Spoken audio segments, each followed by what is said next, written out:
The radiance of truth, light.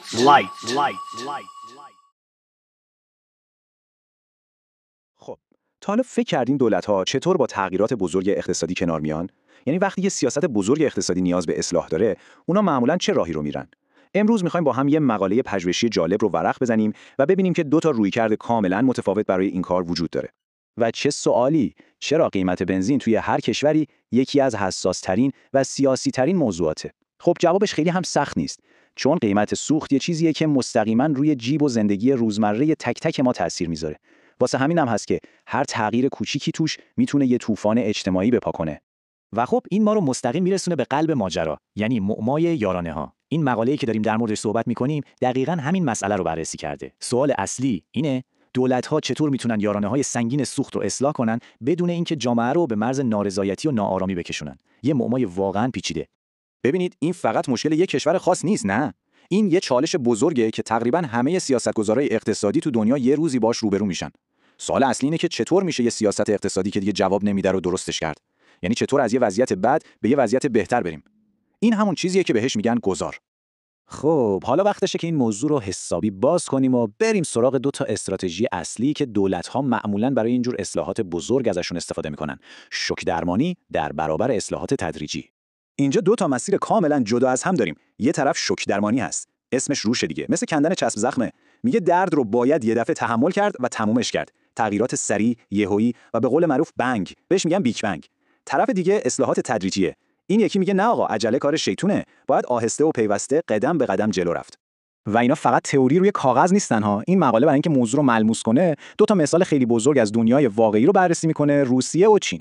روسیه راه اول یعنی شوک درمانی رو رفت و طبق این تحقیق نتیجهش چندان جالب نبود و عمدتاً شکست خورد. در مقابل چین مسیر اصلاحات تدریجی رو انتخاب کرد و باز هم طبق این تحقیق خیلی موفق بود. پس میبینید که انتخاب بین این دو مسیر چقدر میتونه حیاتی باشه.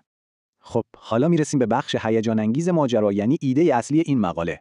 پژوهشگرا میگن صبر کنید، فقط انتخاب بین شوک یا تدریج مهم نیست، یه چیز دیگه‌ای هم هست، یه عنصر پنهان که موفقیت یا شکست یه سیاست رو رقم میزنه. برای فهمیدن این عنصر پنهان اول باید با یه مفهوم کلیدی آشنا بشیم، نهاد. نهاد یعنی چی؟ یعنی قواعد بازی توی یه جامعه. این قواعد هم میتونن رسمی باشن مثل قوانین و مقررات و هم غیر رسمی مثل عرف جامعه، باورهای عمومی و از همه مهمتر اعتماد مردم به دولت و به همدیگه. حالا مفهوم دوم، سازمان. اگه گفتیم نهادها قواعد بازی هستن، سازمان‌ها میشن بازیکنان این بازی. کیا هستن این بازیکن‌ها؟ خب از یه طرف دولت و زیرمجموعه‌اش بازیکنای رسمی ان، از طرف دیگه مردم، گروه‌های اجتماعی، کسب و کارها، همه اینا میشن بازیکنای غیر رسمی. و اینجاست که به شاه بیت این تحلیل میرسیم. مقاله میگه موفقیت یه سیاست اقتصادی زمانی اتفاق میفته که بین بازیکنان و قواعد بازی یه هماهنگی و همسویی وجود داشته باشه. اسم اینو میذاره تطبیق پذیری. یعنی چی؟ یعنی بازیکن‌ها، مخصوصا مردم، باید قواعد جدید بازی رو قبول کنن و بتونن خودشونو باهاش وفق بدن. اگه این اتفاق نیفته، بهترین سیاست هم شکست میخوره. خیلی خوب، حالا که این چارچوب نظری رو فهمیدیم، بیایید بریم سراغ دو تا مطالعه موردی خیلی مشخص که این مقاله با همین عینک تحلیلشون کرده. دو تا تجربه کاملا متفاوت برای اصلاح یارانه بنزین در ایران.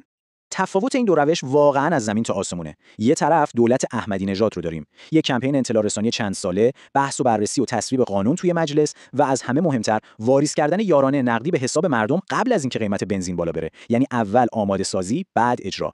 طرف دیگه دولت روحانی، اعلام ناگهانی نصف شب بدون هیچ کمپین و اطلاع رسانی قبلی و اجرا از طریق یه شورا نه مجلس، یه شوک تمام عیار.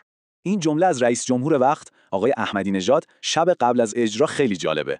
این طرح را همه با هم همراهی کنیم، همه با هم این ایران رو ببریم بالا، انشالله همه خوب خواهد شد. مقاله این جمله رو به عنوان نمادی از یک استراتژی ارتباطی تدریجی می‌بینه، یه تلاش برای اینکه مردم، یعنی همون بازیکن غیر رسمی، با سیاست جدید همراه بشن و اعتماد کنن. حالا این رو مقایسه کنید با این جمله از رئیس جمهور وقت آقای روحانی بعد از شروع اعتراضات. من هم مثل شما صبح جمعه دیدم قیمت تغییر کرده. من به شورای امنیت کشور واگذار کرده بودم. این جمله از نگاه مقاله دقیقاً نقطه مقابل اون روی کرده. نماد کامل یک شوک درمانیه. یک رویکردی که توش هیچ مشارکتی نیست و بین دولت و مردم یک دیوار بلند میکشه. خب حالا که روش‌ها رو دیدیم، بریم سراغ نتایج. ببینیم تحلیل این مقاله از پیامد این دو آزمایش کاملاً متفاوت چیه. این دو تا تصویر به نظرم گویاتر از هزار کلمه‌ن. در رویکرد اول، یعنی روش تدریجی، مقاله میگه یک تناسب یا فیت به وجود اومد. یعنی قانون، اقدام دولت و پذیرش مردم همه با هم همسو شدن. اما در رویکرد دوم، یعنی شوک درمانی، نتیجه یک عدم تناسب یا میسمچ بود. یه شکاف عمیق بین کاری که دولت کرد و چیزی که مردم حاضر به پذیرشش بودن. و این مدل ها هم داستان رو از یه زاویه دیگه نشون میدن. شاید یکم پیچیده به نظر بیان ولی ایدهشون ساده است. اینا مسیر رابطه بین دولت و مردم رو نشون میدن. توی سیاست اول می‌بینیم که مسیر داره به سمت یک تعادل سازمانی حرکت میکنه. یعنی همه دارن به سمت یه نقطه مشترک و باثبات میرن. اما توی سیاست دوم مسیر کاملا برعکسه. فلش‌ها دارن از مرکز فرار میکنن که نشون دهنده دور شدن از تعادل، افزایش تنش و واگراییه. پس خلاصه و جان کلام این مقاله چیه؟ اینه که در اصلاحات بزرگ اقتصادی فقط اینکه چه کاری انجام میدیم مهم نیست. اینکه چطور اون کار رو انجام میدیم شاید حتی مهمتر باشه. فرایند اجرا، اعتمادسازی و آماده کردن جامعه کلید موفقیت یا شکست یک اصلاحه. و در نهایت یادتون باشه این تحلیل فقط در مورد قیمت بنزین در یک کشور نیست. این یه درس بزرگه برای هر نوع تغییر سیاستی عمده در هر کجای این دنیا. و این سوال مهم رو برای همه ما باقی میذاره که برای هر تغییر بزرگی آیا برنده شدن در نبرد برای قلب‌ها و ذهن‌های مردم واقعا مهمترین قدم اول نیست؟